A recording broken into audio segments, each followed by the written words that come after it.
ये धागा नहीं, वादा है।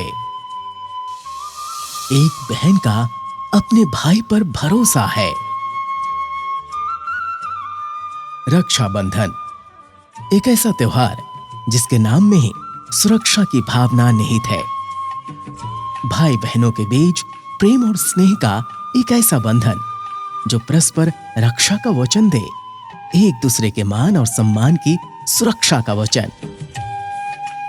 ये त्योहार भाई बहन के रिश्ते के शाश्वत प्रेम का प्रतीक है, जिसका मतलब सिर्फ खून के रिश्ते नहीं है, बल्कि दूर के पारिवारिक सदस्यों, रिश्तेदारों या चचेरे भाई बहनों के बीच भी मनाया जाता है। इस पर्व को मनाने के पीछे धार्मिक और सामाजिक दोनों ही महत्व हैं। राखी का त्योहार हर वर्ष सावन मास के शुक्ल पक्ष की पूर्णिमा को मनाया जाता है। इसे भारत के कई हिस्सों में श्रावणी के नाम से भी जाना जाता है। बहन अपने भाई की समृद्धि, स्वास्थ्य और कल्याण के लिए प्रार्थना के साथ उसकी कलाई पर राखी बांधती है। भाई उपहार देता है और वादा करता है कि हर परिस्थिति में उसकी रक्षा करेगा। ये बहन का भाई के प्रति स्नेह और ममता ही है कि राखी के दिन किसी भी हाल में अपने भाई से मिलने पहुंच जाती है। बहन अगर ना आ पाए तो भाई पहुंच जाता है। और ऐसे भाई बहन जिनका मिल पाना मुश्किल होता है तो बहनें डाक से राखी भेजती हैं, और साथ में होती है रोली, अक्षत और एक चिट्ठी। एक वो भी दौर था जब राखी का त्योहार आने से पहले पोस्ट ऑफिस में लंबी लाइनें लगने लग जाती थीं। समय जरूर बदला है, लेकिन राखी के त्योहार का महत्व कायम है।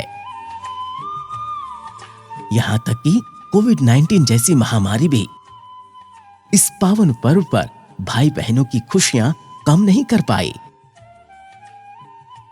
दूर रहकर भी राखी का त्योहार नियम के अनुसार ही मनाया। रक्षाबंधन के संबंध में अनेक पौराणिक प्रसंगों का उल्लेख मिलता है। असुरों के राजा किंतु महान दानशाली बलि ने जब स्वर्ग पर अधिकार कर लिया तो उसका अहंकार दूर करने के लिए विष्णु जी को वामन अवतार में उसके एक यज्ञ में पहुंचना पड़ा और दान स्वरूप 3 पग भूमि मांग ली। प्रभु ने विराट रूप धारण कर एक पग में पृथ्वी और दूसरे में आकाश नाप दिया और पूछा कि तीसरा पग कहाँ रखना है। ये देख बलि ने कहा कि 2 पग में तो आपने सब कुछ ले लिया, अब तीसरा पग मेरे सिर पर रख दें। बलि की दानशीलता से प्रसन्न होकर तत्क्षण प्रभु ने उसे पाताल लोक का राजा बनाया और उसके आग्रह पर वचन दिया कि जब भी वो सोकर उठे तो साक्षात मेरे दर्शन हो। इसी वजह से प्रभु को पाताल लोक में रहना पड़ा। लेकिन ये सब जानते ही लक्ष्मी जी एक असहाय युवती के रूप में बलि के पास गईं और भाई बनाकर रक्षा सूत्र बांधते हुए एक सहायता का वचन लिया।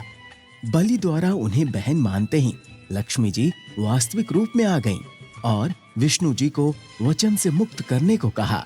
इस तरह प्रभु अपने लोक वापस आ गए। आज भी राखी या रक्षा सूत्र बांधते समय जिस मंत्र को बोला जाता है उसमें राजा बलि का नाम आता है। इसी तरह जब सुदर्शन चक्र से भगवान श्री कृष्ण ने शिशुपाल का वध किया तो उनकी उंगली कट गई थी, जिससे रक्त बहने लगा था। ये देख द्रौपदी ने अपनी साड़ी का पल्लू फाड़कर भगवान श्री कृष्ण की उंगली पर बांध दिया। उसी क्षण भगवान श्री कृष्ण ने द्रौपदी को अपनी बहन मान लिया और आजीवन उसकी रक्षा करने का वचन दिया। कुछ समय पश्चात जब दुशासन ने द्रौपदी के चीर हरण का प्रयास किया, तब भगवान श्री कृष्ण ने चीर बढ़ाकर इस बंधन का उपकार चुकाया। भारतीय संस्कृति वसुधैव कुटुंबकम में विश्वास करती है, अर्थात सारा विश्व एक परिवार है। हम संसार की हर नारी को बहन, बेटी या माता के रूप में पुकारते हैं।